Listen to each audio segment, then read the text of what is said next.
يذكر أحد الصالحين، كان واحد الإنسان صالح صاب إنسان يعبدوه في الشجر، جاي ينهيهم، كل ما يجي ينهي يخرج له الشيطان. قالوا نقول لك على هذا الأمر ما تروحش له. قالوا اتق الله. قالوا لابد من قطع هذه الشجرة. هذه الشجرة كانت الناس تجي تعبدها، والشيطان كل ما يجي إليه قالوا ما تقطعهاش. قالوا كل ما ترقد تلقى دينارين.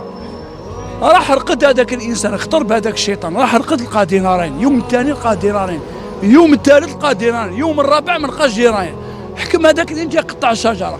هذا الإنسان احتاج للشيطان. قالوا مع الأول كي يكون تحطم هذيك الشجرة كانت عندك النية وكيما صب دينارين، هنا الإخلاص راح، والنية تاع زمان ماشي كيما النية تاع دوك. جاء في الحديث الصحيح عن النبي صلى الله عليه وسلم إنما الأعمال بالنيات وإنما لكل امرئ ما نوى، فمن كانت هجرته إلى الله ورسوله فهجرته إلى الله ورسوله، ومن كانت هجرته لدنيا أو امرأة ينكحها فهجرته إلى ما. النية تاع زمان ماشي كيما النية تاع دوك.